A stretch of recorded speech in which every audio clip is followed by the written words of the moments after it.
RS मुख्य परीक्षा में नीति शास्त्र में कांट का नीति शास्त्र और भगवत गीता का जो नीति शास्त्र है, वो सवाल कुल मिलाकर के 15 से 20 जो नंबर का सवाल है वो पूछे जाते हैं। और बहुत ही इजी है दोस्तों। इसमें दो सवाल सोचने लायक है। पहला सवाल तो मैं ये कहूँगा कि कांट और जो गीता है उसमें समानता क्या है, और दूसरा दोनों में असमानता क्या है। तो सबसे पहले तो मैं कांट की जो नीति शास्त्र की जो अवधारणा है वो बता दूं कि कांट का नीति शास्त्र की अवधारणा है क्या। तो देखो, कांट ये कहता है कि नीति शास्त्र के अंदर जो काम है ना वो परिणाम निरपेक्ष होना चाहिए। भगवत गीता भी यही कहती है।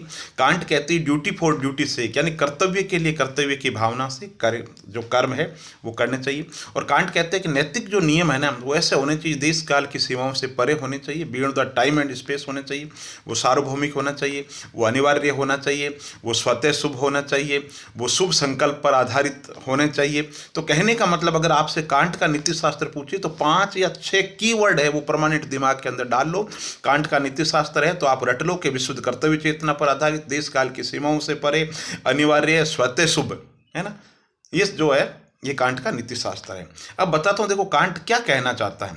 तो आप समझो कि कांट कहता है कि नैतिकता के नियम क्या है। तो कांट नैतिकता के नियम 4 नियम बताता नैतिकता के।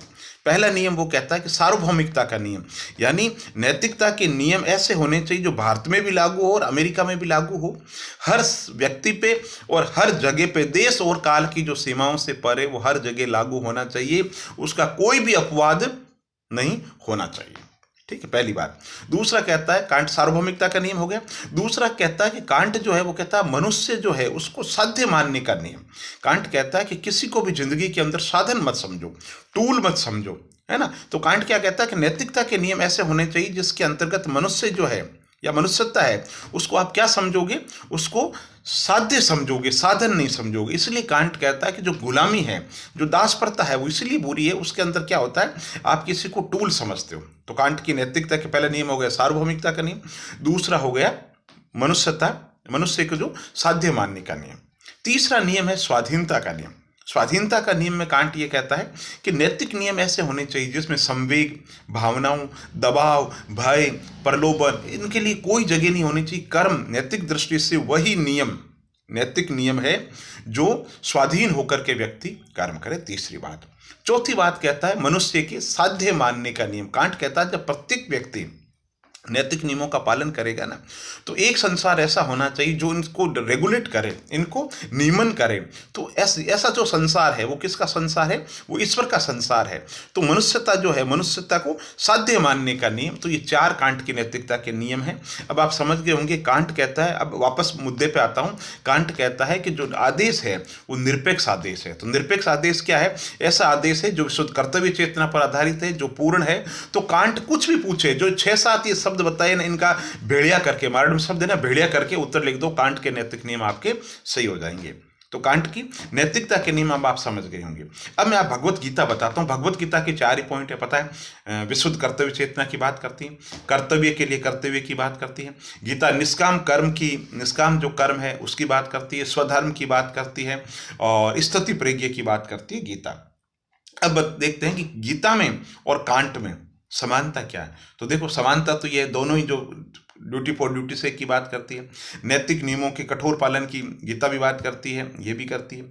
अब अंतर ज्यादा महत्वपूर्ण है। तो देखो, अंतर के अंदर कांट ने तो क्या किया, कांट के जो नैतिक नियम थे ना, वो कहते हैं अपवाद के लिए कोई जगह नहीं है। ठीक है, अपवाद के लिए कोई जगह नहीं है। तो कहने का मतलब क्या है, कांट का जो नीति शास्त्र वो खोखला है, वो व्यवहारिक नहीं है। जबकि भगवत गीता का, श्री कृष्ण का जो स्वधर्म है, श्री कृष्ण का जो नीति शास्त्र है, वो कैसा है, बहुत ज्यादा व्यवहारिक है, पहली बात।